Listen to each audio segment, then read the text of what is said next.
Pronto. Então, na aula anterior, nós vimos esse conjunto de cientistas que revolucionaram a física, um depois do outro, foram mudando a física, aquela física que vinha desde meados do 17, com Newton em diante, né? Ela sofre uma grande transformação e dá, sim, muito da nossa forma de ver o mundo. Eu procurei, mais à frente na aula, mostrar como que essas questões impactam mesmo aqueles que não são cientistas da física e tal, e como impactam o imaginário. Por exemplo, pelo cinema, isso eu não falei, mas todos esses filmes de cinema, Jornada nas Estrelas, Guerra nas Estrelas, entre muitos outros filmes, às vezes de ficção que não é de cinema, e até romances que aparecem, viagens no tempo, todos eles vão trazendo esses temas a partir recentemente, a partir dessas novas descobertas, buracos negros e tal, que vão modelando o nosso imaginário do mundo. Né? E na segunda parte da aula eu tratei mais com os aspectos ecológicos, biológicos, biogeográficos, para mostrar a configuração das paisagens.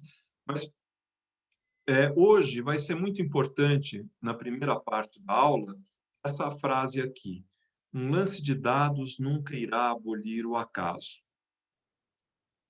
Vocês já ouviram ela? Já? Então, Ney não conta nada. Um lance de dados nunca irá abolir o acaso. O que significa? Se o lance de dados, em tese, é uma variação possível, você poderia até dizer estatística, do que é possível acontecer, como que ele não vai abolir o acaso? O que quer dizer isso? Né? E eu acrescentei a seguir: nenhum mistério. E para isso eu convidei outras pessoas. Entre as pessoas que eu convidei estão esses senhores alegres aqui, esse time de pessoas alegre aqui, que vocês vão ver em ação logo mais. Né? E também estes outros senhores aqui. Para tentar nos falar agora, não da construção de um mundo científico, da visão, uma cosmologia, uma cosmogonia contemporânea do mundo, mas agora para a gente falar da sensibilidade diante desse mundo industrial, das grandes cidades, das grandes circulações ao redor do mundo inteiro, das grandes invenções, o vapor, o telégrafo, a máquina fotográfica, o cinema, o automóvel, o avião, coisas que vão despencando cada vez mais rápida, né? Da invenção do avião ao avião usado na guerra, é um segundo. Daquele aviãozinho com as duas asas para o B-52, que vai jogar aquelas bombas terríveis, com radares e com grandes equipamentos, porta-aviões, são poucos anos. Né? Então, mas há ainda mistério nessas coisas. Então, há um mundo que é cada vez mais matéria, há uma sociedade que está cada vez mais calcada em cima das formas capitalistas, das estruturas burguesas e capitalistas, sobretudo no que a gente aí começa a chamar de Ocidente, né? É válido falar de Ocidente, e logo vão ter também muitas revoltas, muitas teorias sociais e muitas conturbações políticas e graves que deixam o século XIX em polvorosa e o século XX ainda mais, porque se a gente considerar as revoluções de 30, depois de 70, de 40, 70 na Europa, e chegando entre as guerras que vão confluir na Primeira Guerra Mundial e com a Revolução Russa, esse mundo não pode mais estar no mesmo lugar, da mesma forma que o mundo da Renascença não é um mundo no mesmo lugar, não é mais o mesmo universo, nós novamente nos encontramos num outro universo. Aliás, um universo que é realmente outro, né? Um universo formado de galáxias. A grande novidade era a Terra rodar ao redor do Sol. Essa era uma coisa nova mesmo. Né? Se era redonda, se não era, era uma discussão muito antiga. Mas o heliocentrismo ele é uma coisa nova. Mas logo a gente vai descobrir que esse Sol está em movimento na galáxia e que esta não é a única, que são 200 bilhões de estrelas e assim por diante. Né? Enfim, todas essas coisas que vocês, inclusive, entrando no átomo e descobrindo que esse átomo, que já se previa filosoficamente, depois pela física, descobrindo que esse átomo é totalmente divisível, cada vez mais divisível. Inclusive, eles têm antipartículas que fazem parte dessa matéria, né? Então,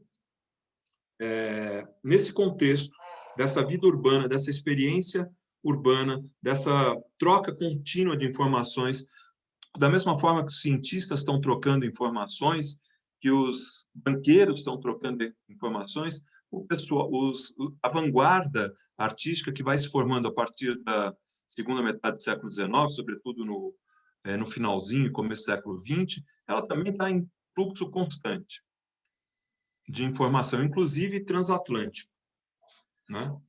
É o caso de alguns personagens e de algumas obras que a gente vai ver aqui hoje, que elas são concebidas nessa mobilidade, inclusive transatlântica.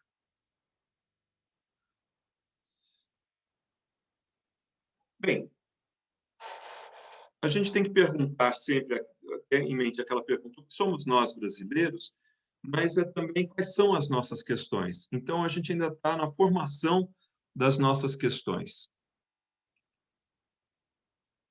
Ainda no século XIX, só recordando um pouco, a gente viu, então, esse modernismo, essa modernidade, melhor do que modernismo. Eu não desliguei o celular. Eu estou em aula, eu te ligo mais tarde. Desculpe, eu não liguei, é uma coisa importante. Eu não estava prevendo, desculpa. Então, essa modernidade das cidades europeias e também dos Estados Unidos, sobretudo, e o Brasil também querendo se inserir nisso com seu império, sobretudo na segunda metade, aquele império de Dom Pedro. Aqui, no caso, Paris, essa avenida aberta pelas obras do imperador e do prefeito, né, que elas vão ligar o Louvre com o Teatro Municipal, também construído nesse contexto, levando aquela vida da multidão nas ruas de Paris, que vai impressionar, como em Londres e em outros locais, que vai impressionar a literatura, né, que vai impressionar a pintura, esse modo de vida urbano, esse planar pelas cidades, que vão gerando grandes temas. Lembrando que esta é uma imagem de uma cidade que emerge em meio a grandes obras e a revoluções. Em 1871, uma grande revolução em Paris, as comunas, mas já tinha havido outras. Então, essa cultura ela está em formação, não só em uma transformação, mas em muita agonia. Ela se constitui num processo muito agônico e muito integrado de todas essas áreas. E, ao mesmo tempo, os ícones, lembram que na última aula nós começamos subindo, com o filme subindo pela Torre Eiffel, né? Ícones dessa modernidade, ícones extraordinários dessa vida moderna. Não tanto modernismo, necessariamente, mas modernidade, sem dúvida alguma. É um tema dessas pessoas. Num contexto em que as ciências da física fazem progressos, e com a matemática fazem progressos a passos muito rápidos, dominando as leis do eletromagnetismo, as questões astronômicas, a biologia evolucionista, o evolucionismo da biologia, que na segunda metade do século ganha tema. Já mostrei para vocês aquele texto do Machado de Assis, em que ele brinca com as ideias do Darwin no final. O texto todo ele brinca, na verdade, com o texto do Darwin, algumas aulas atrás, e que também vai impactar a própria visão da sociedade, a ideia de progresso, que, inclusive, com as teorias da esquerda, que vão supor, que vão analisar toda a desigualdade da produção social, mas que também vão imaginar algumas etapas de progresso, de evolução social nesse processo, que eu estou me referindo ao marxismo, né? E o marxismo, o evolucionismo e a psicanálise, que surge ainda um pouquinho aí, elas criam pontos do pensamento contemporâneo talvez junto com a física, né, pontos fundamentais do pensamento contemporâneo. A experiência na vida urbana suscita, portanto, uma nova experiência, uma nova necessidade, uma nova sensibilidade, onde a natureza deixa de ser aquilo que define a arte e passa a ser esse próprio artifício da produção, da invenção humana, da engenhosidade humana. A gente viu também um pouquinho dos impressionistas, né, que vão diluindo, de tanto observar em loco, no real, a paisagem no real, eles vão diluindo as possibilidades de representação, através da pincelada, de capturar a atmosfera, a necessidade de uma velocidade da pintura para esse estar na pintura, presente ali no... a pintura ser aquele momento em que o artista está presente na sua experiência, ele desconfigura aquela tradição que havia se configurado, sobretudo desde a Renascença, ainda que a gente possa dizer que ela é anterior, sobretudo desde a Renascença, a essa visibilidade que então começa a se desconfigurar, e a geração seguinte, Van Gogh, Cézanne, Gauguin e tal, vão dispersar essa representação da Renascença. Ela já não responde aos anseios desse tempo. E, portanto, ela não responde às sensibilidades e à necessidade de linguagem desse tempo. Mas eu acho que ainda há transformações mais importantes do que essa para ver na aula de hoje, na construção dessa sensibilidade, que a gente tem que ver junto com essas, mas não podem passar desapercebidas. Como, por exemplo, é o Courbet, né? Eu peguei o Courbet, ele não é o único, como vocês sabem, existem muitos outros movimentos que são importantes, do Morris, essa coisa toda. Mas o Courbet me parece bastante interessante nesse representar os trabalhadores. Esse representar os trabalhadores na crueza do trabalho, da desigualdade do trabalho, gerava desconforto. Como aquele nu do Manet do almoço na Helva gerava desconforto pelo tema que ele introduzia, essa questão social posta, escancarada nesse momento, gerava, em muitos casos, desconforto. Né? No caso do Courbet, ele vai, em 1840 e tantos, ele não sendo aceito na exposição, ele vai montar a sua própria exposição. Esta é uma figura do Courbet, provavelmente fotografado pelo Nadar, eu não coloquei a legenda aí, é questão de se ver, segundo a qual ele era um jovem pintor de origem camponesa e, como tantos outros, foi para Paris para fazer a carreira artística. Eu já disse para vocês que, para pensar no começo do século, a origem dessa vida boêmia na Paris, das artes, e, ao mesmo tempo, a ressurgência da aristocracia, junto com a vida burguesa, depois da Revolução Francesa, os livros, vai por volta de 1830, o livro... Deixa eu pegar aqui, não estou esquecendo.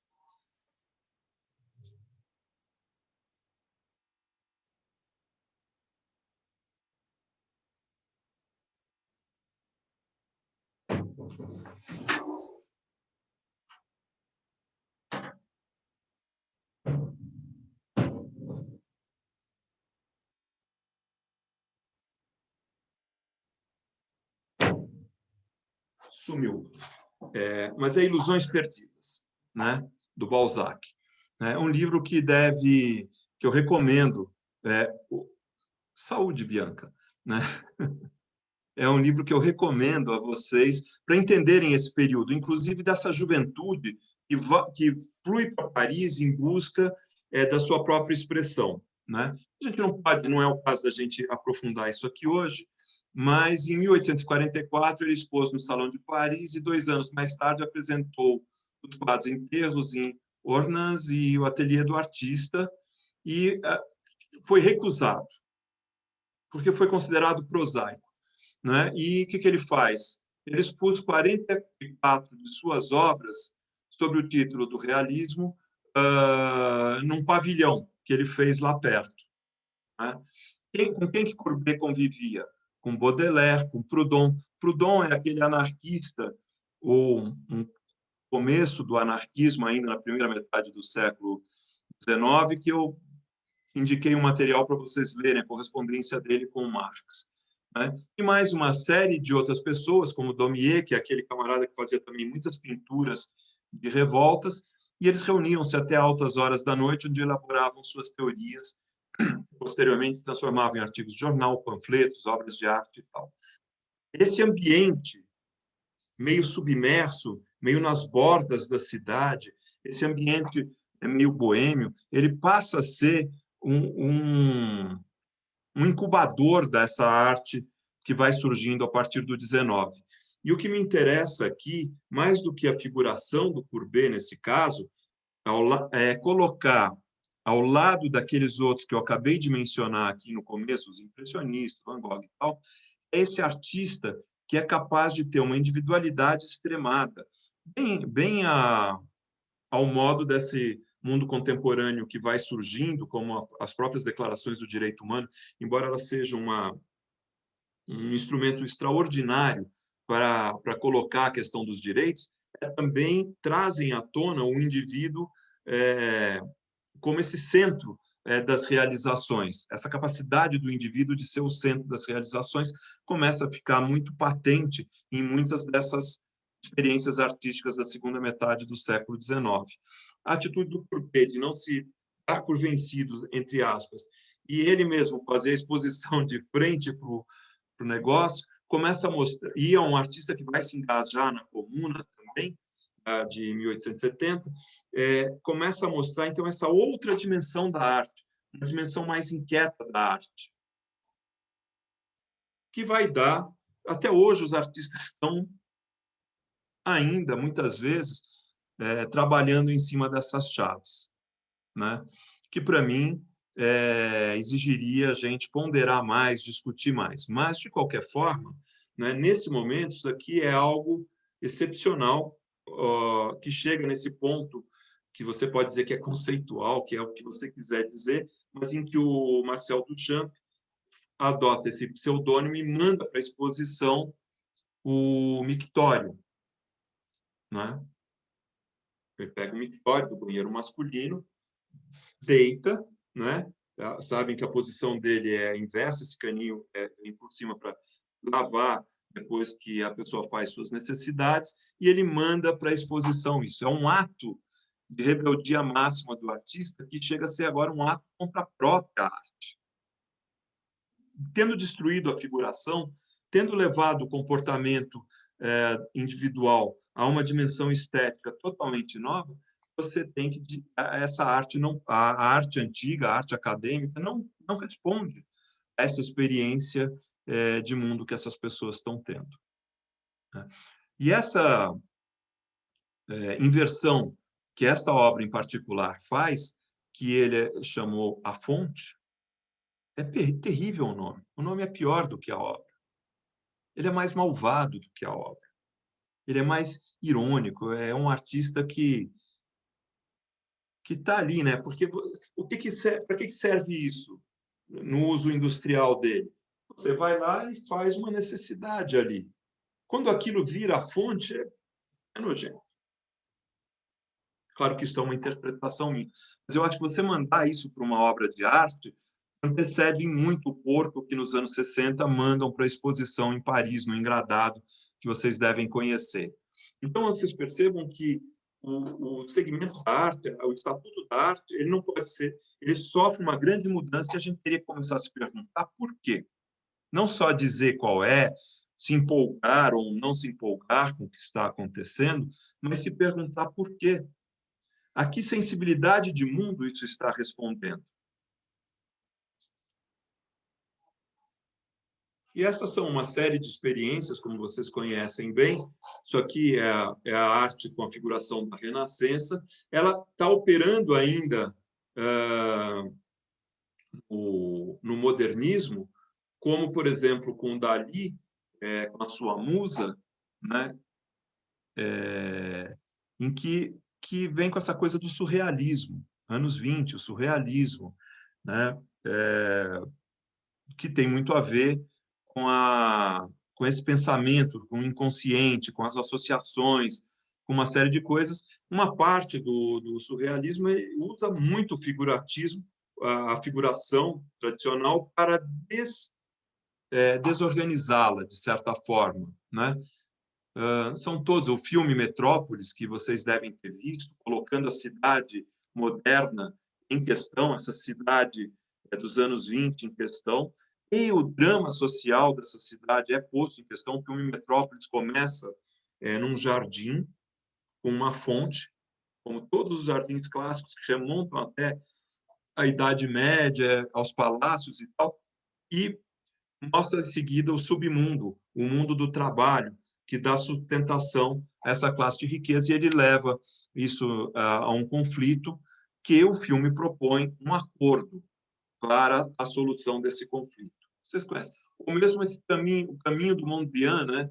Ele vem pintando essas árvores, ao ponto que, em determinado momento, ele chega, né, nessa coisa, junto com outros artistas, que a gente chama de neoplasticismo, essas representações que tiveram um grande impacto na arte, né? O cubismo, o outro trabalho do Marcel Duchamp, dos Dada. Então, você tem aqui um conjunto de manifestações artísticas que eu didaticamente dizia assim: a imagem no espelho do mundo natural, que vinha da Renascença e entra pela academia toda. Para que os impressionistas tentam fazer aquilo na luz, no imediato. A luz começa a se desorganizar, mas o fator de desorganização, de fato, é a experiência humana, extremamente urbana, com os trens, com outras velocidades, com outros objetos no cotidiano, com as contrariedades da cidade, com as revoluções, com uma série de questões em que as pessoas acabam tendo que se posicionar diante de um mundo novo, realmente, né? E aí, para ilustrar, eu digo que, de início, a arte, os artistas especulam em três coisas. Um vai lá e pega aquele espelho e, na sua emoção, borra aquele espelho. Ele não destrói a imagem necessariamente no primeiro momento, mas depois esse borrar vai levar a um abstracionismo. No caso aqui é o Kandinsky. Mas ele borra, esse estado interior do artista deve se expressar nessa imagem, né? Uma outra possibilidade é que, nesse mundo que está em desconstrução, o artista fragmenta essa imagem no espelho em múltiplas, como se fossem pequenas marteladinhas. Essa imagem passa a ver vários ângulos desse presente, e ele tenta reorganizar isso daqui. O que a Bauhaus vai ser um belo percurso do expressionismo para essa arte moderna, sob influência do neoplasticismo, que vai dar na arquitetura que a gente costuma chamar de moderna, né? E outros artistas vão duvidar da própria função da arte. A arte vai se tornando tão arbitrária, o ato do artista vai se tornando o próprio artista, eles vão levar à dissolução do conceito de arte. Então, esse último grupo simplesmente chega e põe um pano preto sobre esse espelho e fala: nada mais disso é arte. E vende o pano preto depois. Ou, pelo menos, projeta esse plano preto, que não é arte, em grandes eventos artísticos. Os Dada. E outros grupos assim. Então, nessa representação, o que você tem que ter? Você vê eu vejo, pelo menos, um ser humano que perdeu os valores tradicionais que tinha e, ao mesmo tempo, tem uma continuidade desses valores. Mas, ao mesmo tempo, esses valores não respondem adequadamente àquela experiência em que eles estão ali, e a contradição desses valores, sejam os burgueses, sejam os religiosos, com esse mundo que está em formação e que já está bastante estabelecido no começo do século XX, em grande agonia, não é raro, leva a uma inquietação do artista como a verdadeira essência dessa arte, o âmago, né, criativo desse processo, cada vez mais, com um explorar de linguagens totalmente aberto, altamente desconstrutivo, né, de si mesmo. Então, isso aqui responde a uma nova sensibilidade. Qual sensibilidade? Nas artes plásticas, a gente está diante de uma possibilidade de experimentação quase infinita, na verdade. Você pega uma palhinha de cadeira e cola na pintura que você está fazendo com a cadeira. ou o ticket do metrô, né? Dos anos 10, isso. Passa a ser totalmente válido, né? A arte está num processo de contínua desconstrução e reconstrução, sem perder o seu estatuto fundamental para a sociedade. Tanto que muitas dessas correntes vão sendo progressivamente incorporadas, né? Se não na academia, no mercado de arte. É algo extremamente poderoso, né? Porém, o artista plástico ele tem uma liberdade de possibilidades grande, por mais que ele comece a se tornar um pouco performático, ele tem o que só amplia as possibilidades. Mas quando você vai falar do ambiente construído, você tem a limitação da matéria. Então, há uma busca de linguagem também, e eu pus aí as obras clássicas da origem do modernismo, aquelas que, não sei hoje como é, mas alguns anos atrás, todo mundo aprenderia em aulas de história da arquitetura como referência, né? Os trabalhos do Perret, as formas do Art Nouveau, da arquitetura de ferro, passando pelo Behrens, enfim, esqueci, mas vocês sabem. Warschawschick, não é? Não, não, esse daí é o Loss, né?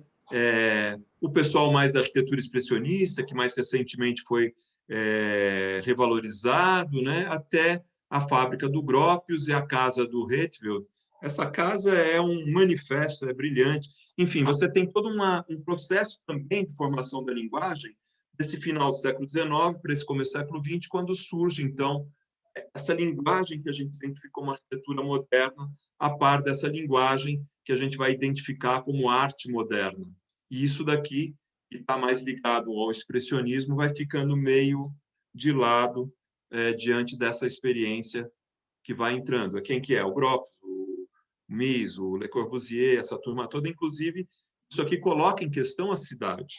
Quando cada vez você interfere nesses conjuntos de cidade ou nas vilas habitacionais que também vão se fazer na década de 20, toda essa discussão cidade já era uma discussão muito presente, né, na segunda década do século XX. Nós já vimos do século XIX, com os planos de Haussmann, com as reformas de Viena, de Barcelona, com as experiências inglesas das cidades novas, e uma série de manuais, de tratados discutindo o desenho das cidades, o Camilo Zitt, o Unwin, essa turma toda, o Le Corbusier também entra naquele desenho que vai ser bem importante, eu não coloquei aqui, que é um protótipo de várias cidades modernas, de várias visões da cidade moderna, né? Ou seja, uma busca contínua de redesenhar-se no mundo, de redesenhar o mundo para essa nova condição existencial fundamentalmente marcada pelo progresso, pela indústria, pela urbanização e por uma revolução sem precedentes nas formas de conhecimento do mundo. Tudo bem?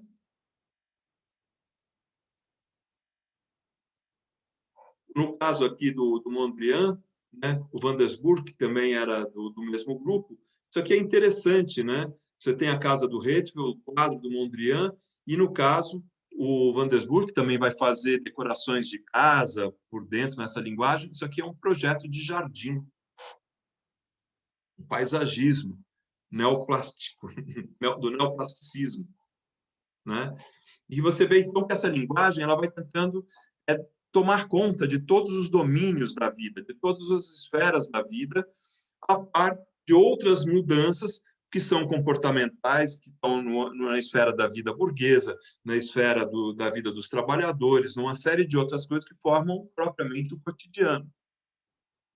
Aquele cotidiano que a gente não está estudando nessa disciplina, não porque não tem importância, talvez seja a dimensão mais clara da gente perceber todas as contradições desse sensível que aqui assim sintetizado, mas pela impossibilidade de fazer essa narrativa toda, se a gente for mergulhar nesses cotidianos, né?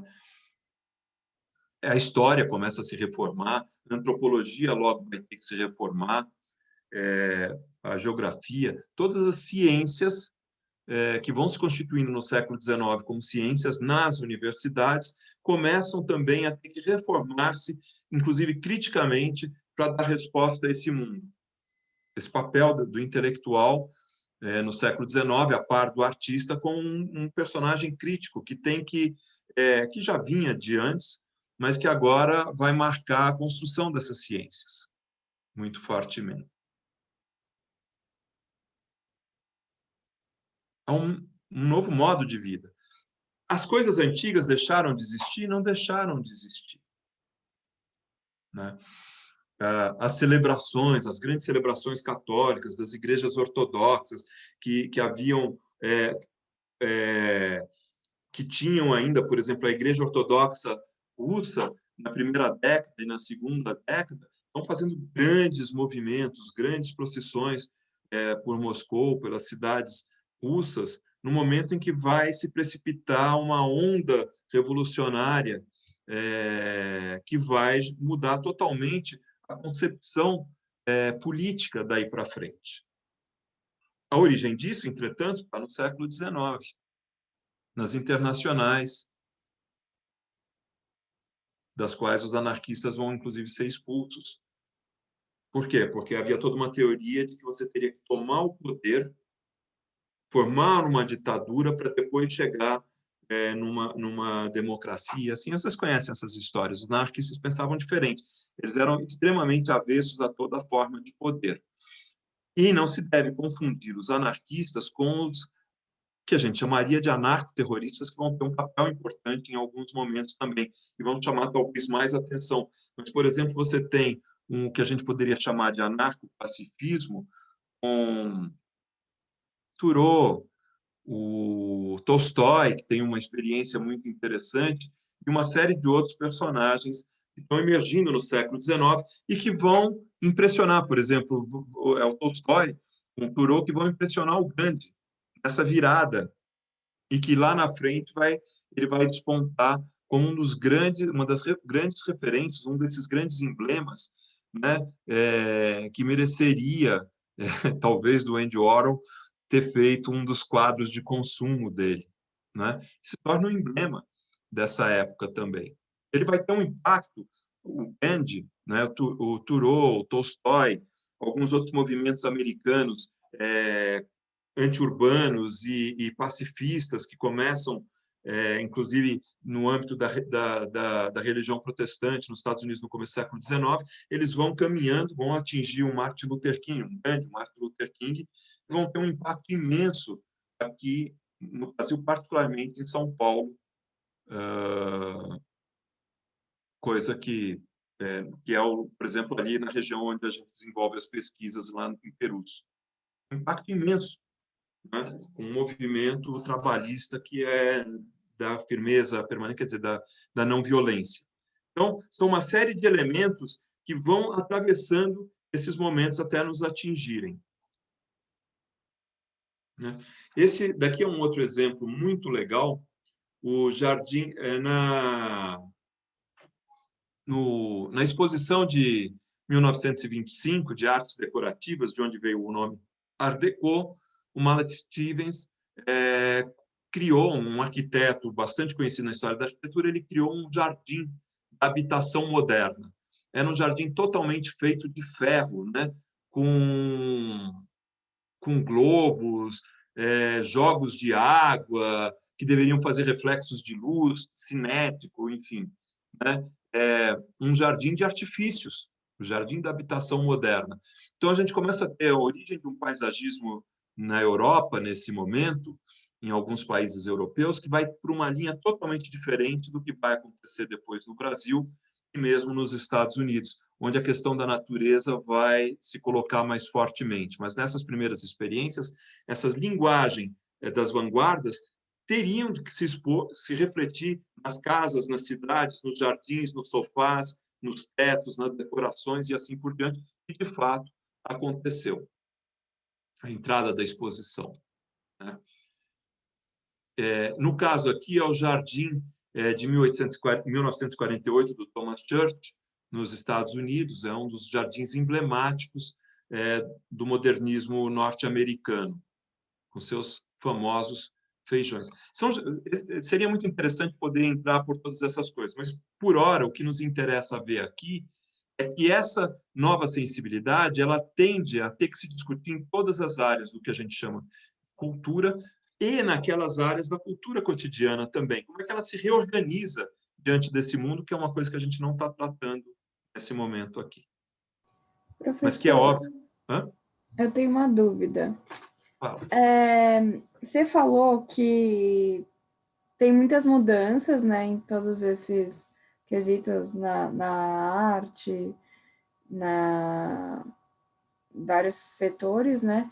E a natureza, ela mudou muito, não uma hora da aula mais cedo você falou que a natureza não é mais só para arte, mas ela também,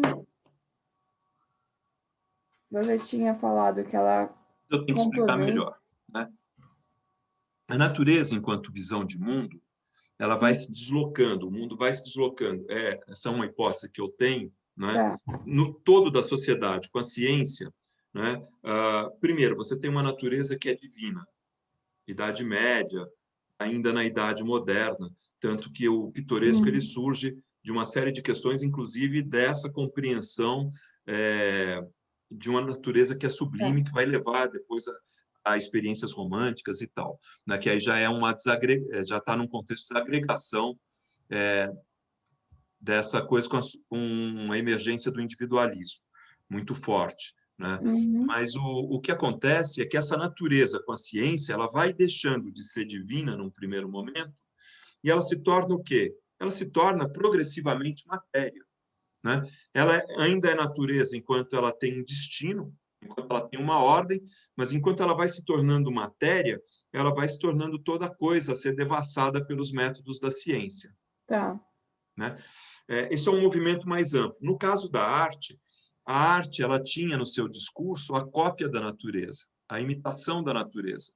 A arte renascentista, através da perspectiva, de qualquer outro artifício que você possa imaginar, ela tem na natureza a sua referência estética. A ética, a estética, essas coisas se fundam muito nessa compreensão de um mundo natural na qual o homem vive, no qual ele tem um papel cada vez mais protagonista, talvez não seja a melhor forma de dizer, mas falando rapidamente.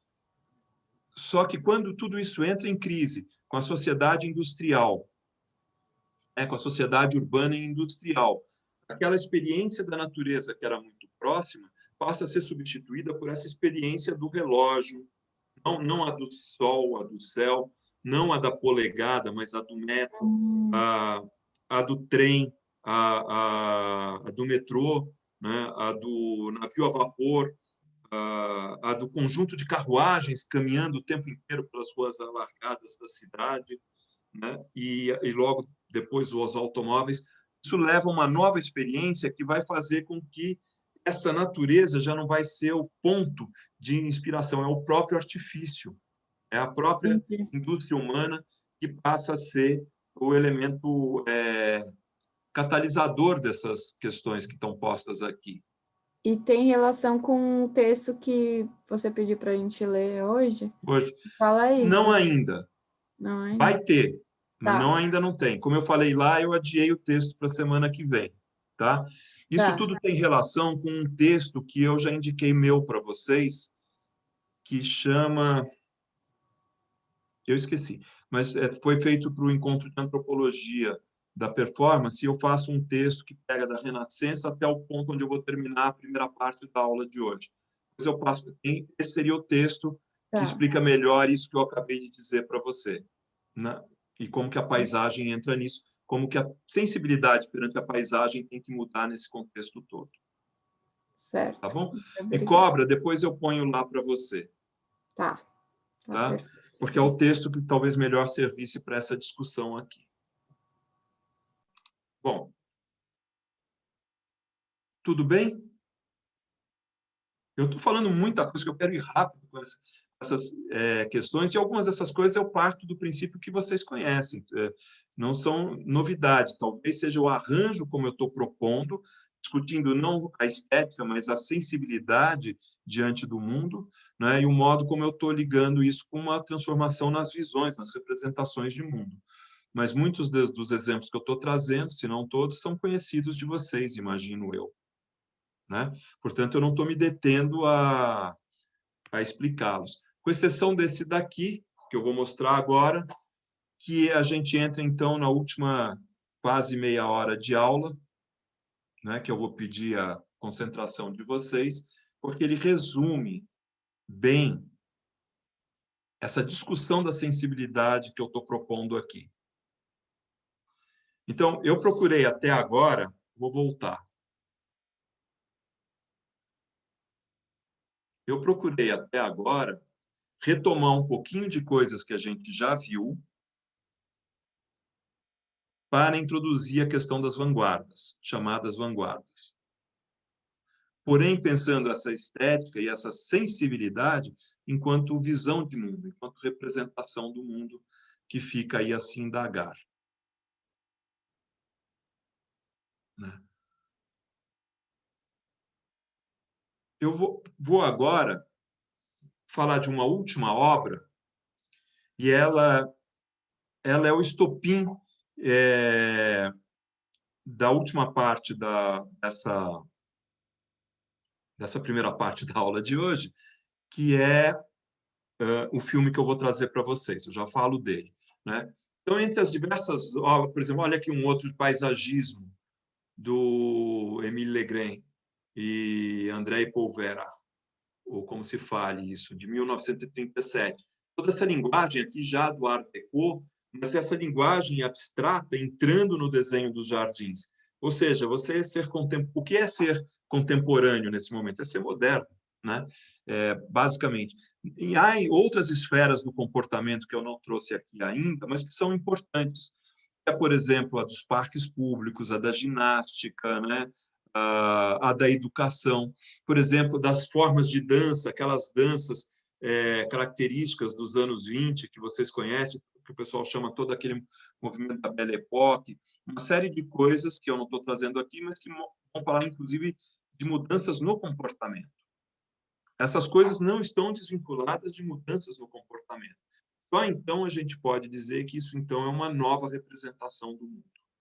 Ou são novas representações de mundo, com todas as suas contradições, com todas as suas potências, com toda a sua necessidade de responder a um mundo que nunca existiu antes. As pessoas que viveram essas coisas viveram num mundo que nunca tinha existido. O que eu quero dizer com isso? Porque cavalo, camelo, carroça, há muitos séculos fazem parte da experiência humana com o espaço, com a sociabilidade, os jardins e assim por diante. Claro que cada época é uma época inteiramente nova, mas essa é uma experiência, inclusive sinestésica, como eu abri a última aula com a torre subindo, mostrando a paisagem de uma forma totalmente diferente. Começa um conjunto de experiências humanas que não está mais preso, que não está mais ancorado, de alguma forma, na natureza e no divino, mas está ancorado nessa experiência, na produção dos artefatos, dos artifícios humanos, da engenharia humana, que, inclusive, vai se tornando mote estético, e que a Primeira Guerra, como vocês sabem, vai trazer algumas agonias, a Segunda Guerra vai desembocar num profundo existencialismo, numa profunda crise de todas essas questões. Mas esse trabalho aqui, então, é um jardim, chama-se Vila Noales, né, ao nome dos proprietários, projeto Mallet Stevens, esse que havia feito esses jardins, é um arquiteto muito conhecido nas histórias de arquitetura, ele fica moderno, ele fica um pouquinho fora das primeiras páginas, dos primeiros capítulos, mas muito conhecido, né? E os jardins são do Gevrekian, né? Que é um paisagista, então, que é o que eu estou mostrando aqui, a arquitetura do Mallet Stevens, o jardim do Gevrekian, olhando para cá e olhando no sentido inverso da casa, com essas duas janelas, onde tem um outro jardim aqui com a casa, estão vendo a casa aqui, um outro jardim. Esta é uma solução italiana, dos jardins italianos, só que aqui está totalmente repensada numa linguagem moderna. Essa coisa de você ter um jardim que se abre no horizonte com duas visuais para a paisagem é dos jardins italianos do século XVI. Né? Aqui tem um paisagismo do Le Corbusier, para ninguém dizer que ele nunca fez paisagismo. Né? Mas o que me interessa principalmente é essa casa aqui, né? Ela não está dentro daquela maior ortodoxia, ela é de 27, mesmo ano da casa da Rua Santa Cruz, que alguém lembrou aqui, olhando Los, né? Mostrando que essa estética está bastante difundida. E por que essa casa é importante? Porque esse camarada com a esposa, que eram donos dessa casa, eram os camaradas ligados à vanguarda. Eles estavam ali almoçando com esse pessoal todo da vanguarda, o pessoal da literatura, o pessoal do cinema, o pessoal da fotografia, o pessoal das artes plásticas, toda uma discussão da sociedade, das formas de viver que estavam em curso nesse momento, e essa casa tenta ser uma síntese disso, inclusive da forma de viver dentro dessa casa, que não é o que o filme vai mostrar, o filme vai extrapolar isso dentro de uma ficção. Por isso, eu disse para vocês, pelo risco de se seduzirem por essa casa, não captarem toda a poética do filme, que não é feito por um arquiteto, nem é um documentário da casa. Então, é aquele momento em que talvez você tenha que deixar de ser arquiteto, como temos muitos arquitetos no curso, tem que deixar de ser arquiteto, usufruir o que você vai usufruir enquanto arquiteto, mas não olhar como um arquiteto porque o artista que faz o filme, o fotógrafo que faz o filme, ele não é um arquiteto. E aí o que vem interessar é exatamente esse embaralhamento de linguagens na experiência cotidiana. É a experiência que está sendo posta em crise, é a experiência que está se propondo transformar para além dos simples objetos. Então, uma história da arte só dê conta da transformação estética dos objetos, sejam cidades, móveis, jardins, arquitetura, pintura, escultura, ela pode não perceber, de fato, a experiência que está posta aqui. Qual é o filme que passa na casa? Na próxima imagem, eu vou mostrar para vocês um filme. Tá? Eu acho que essa imagem, ele fala assim, nós vamos, nós não vamos. Essa indagação que vai ser resolvida por um jogo de dados é o mote inicial do filme e que vai fazer todo um percurso.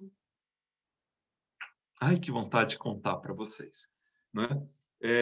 De onde vem essa frase, né? Um simples lance de dados não pode abolir jamais o acaso. O filme chama Os Mistérios do Castelo de Dados, né? Do Man Ray. É um filme, é o filme mais longo que o Man Ray fez. Ele era um fotógrafo, ele volta com o Duchamp para Paris, o Duchamp está nos Estados Unidos, ele é de lá, ele volta com o Duchamp para Paris. É um filme sem som, e eu vou mostrar com som para vocês. Mas quem pôs o som, Jacques Guillot, né, que fez usando algumas da coleção de músicas do Man Ray, né? E o filme foi restaurado, claramente.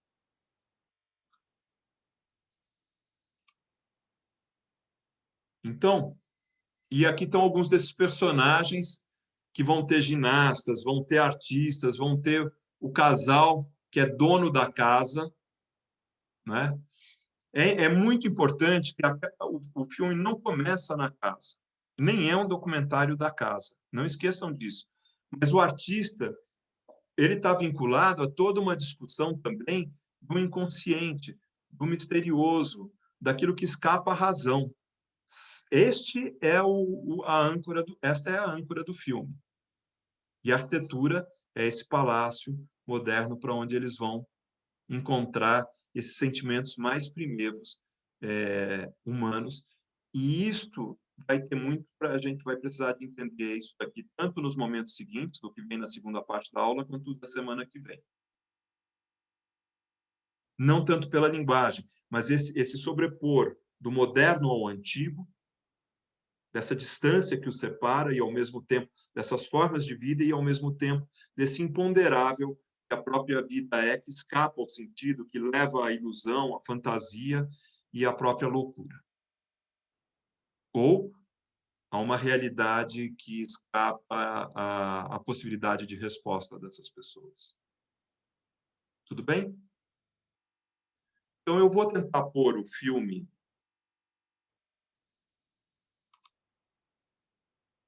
aqui.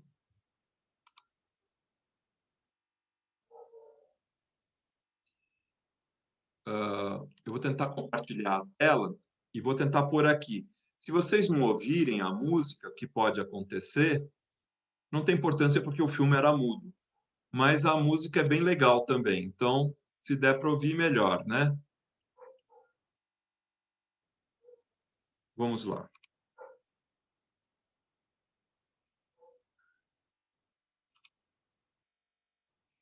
Já estão vendo a tela, né?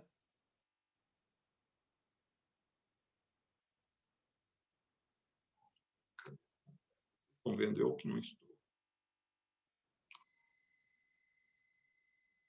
Ah, espera aí, eu compartilhei a tela errada.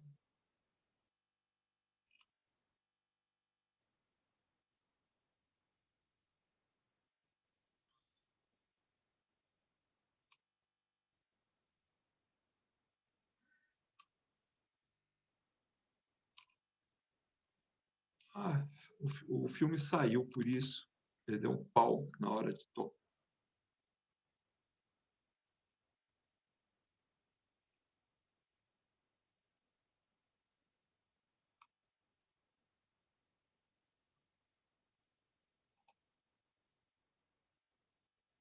Estão vendo, né?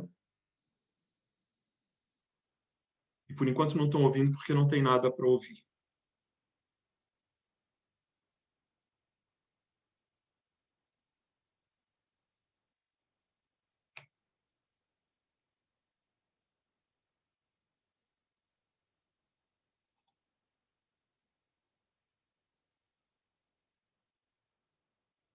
Estão ouvindo?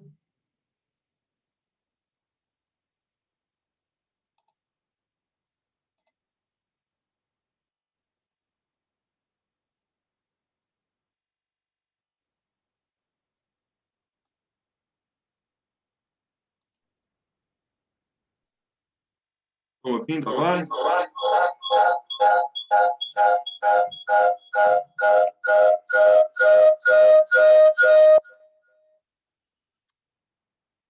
Está dando para ouvir?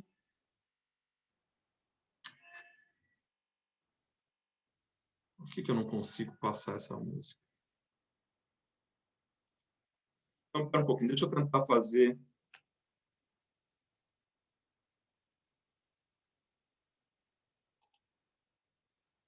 Ah, já sei.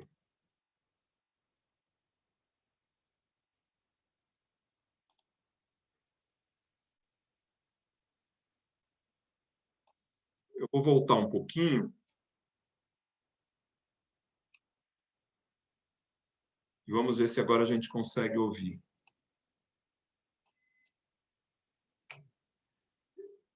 Vale a pena assistir o filme inteiro, viu? Eu sempre ponho só os pedacinhos, mas esse eu queria pôr inteiro.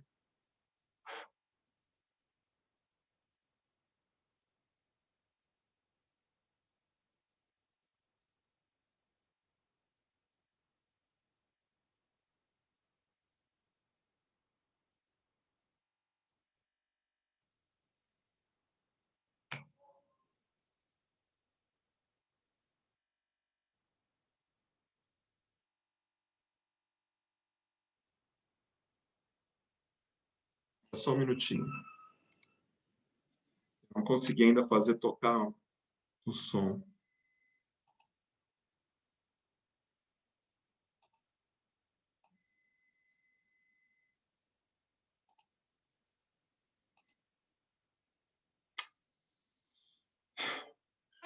Olha,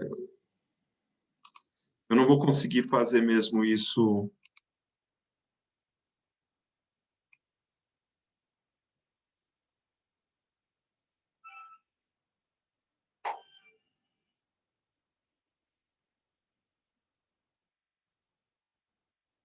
Dá para ouvir?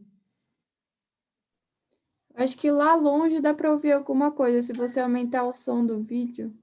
Tá, e tem uma outra coisa que eu posso fazer, compartilhar pelo outro computador. Tenta só aumentar o som do vídeo no máximo e passar. Embora o filme seja mudo, esse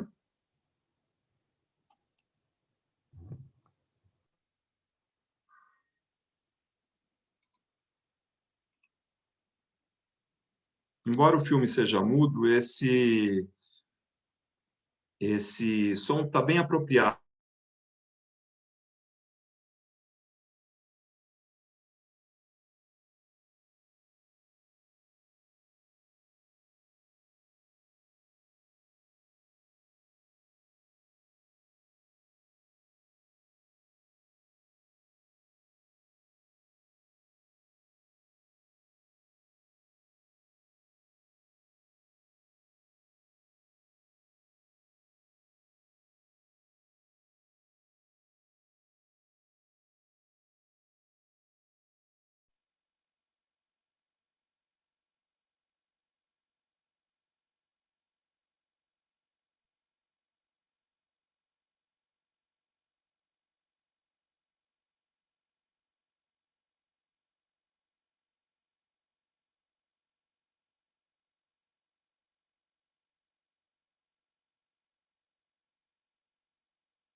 A gente não está nem te ouvindo.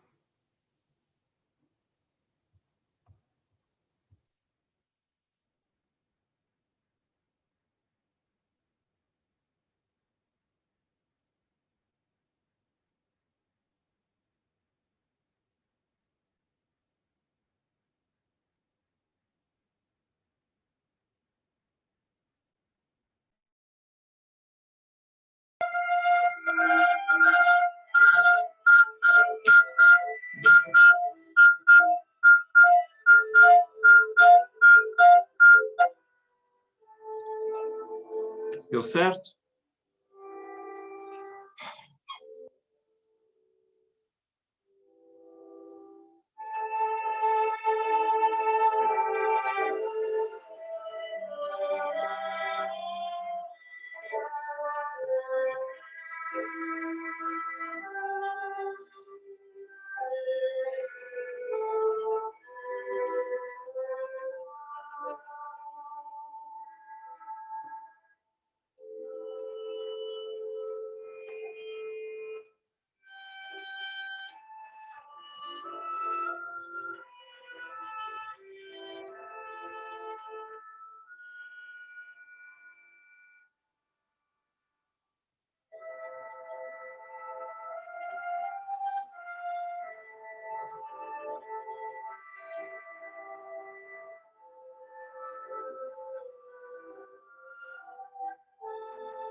lugar que eu falei das janelas.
Uma coleção de telas ali.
Acho que estamos de volta aqui com esses dificuldade com as telas. Bem, conseguiram ver o filme? Deu para ver? A música não faz parte do filme, né?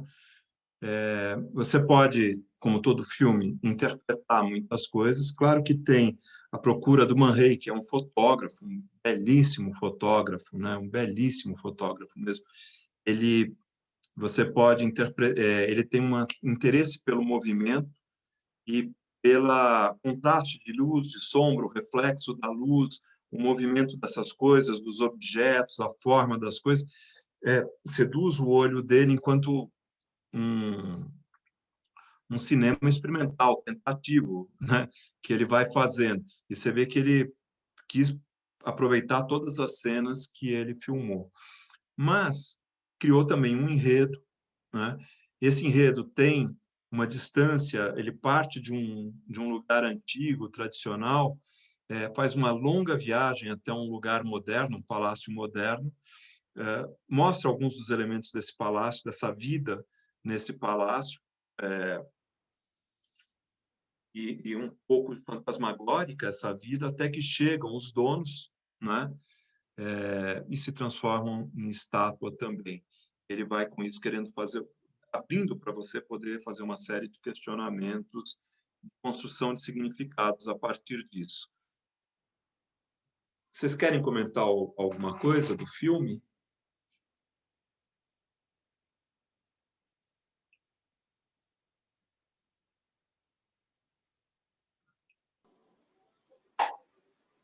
Apesar de eu ter assistido fragmentos. Bem, agora é uma experiência de 1929, né? E assim, feito sem os recursos de uma indústria cinematográfica por trás que já existiam, né? Então é bem interessante o processo de experiência. Ela mostra alguns elementos dessa casa moderna, desse palácio. É uma vila mesmo, é literalmente uma vila. Ao exemplo das vilas italianas, feita com arquitetura moderna, né? E para essa forma de sociabilidade descontraída e tal, mas que ao mesmo tempo coloca todas essas pessoas sem rosto, né, como autômatos nessa brincadeira, como essa passagem do tempo, essa coisa breve, enfim, essa alegria que desvanece, que desaparece com a noite. Há uma série de poéticas que vocês podem usufruir no filme. Para nós, interessa a emergência desses significados possíveis que o artista faz a partir da tecnologia, esse mundo que não é natural, de uma natureza subordinada, esse olho, vamos dizer, mecânico, cinético, né? Para a gente poder discutir essa representação de mundo que está se formando, com o que ela tem de positivo, com o que ela tem de profundamente angustiado, ou até desesperançoso, num certo sentido, ou resignado com essa impossibilidade de resposta. E o próprio mistério, ele beira a loucura e a ausência de significado e a volatilidade das possibilidades. Eu acho bárbaro o filme, eu acho ele brilhante. Embora às vezes possa ser um pouco cansativo sob alguns pontos de vista para quem assiste Netflix, a gente está com um outro repertório hoje muito enraizado, mas me parece que ele coloca de fato, ele é uma interpretação de mundo, né? Soma-se a todas essas outras coisas que a gente já tinha visto. Então, se vocês não querem fazer o intervalo, desculpe, se vocês não querem colocar nenhuma questão, eu vou para o intervalo.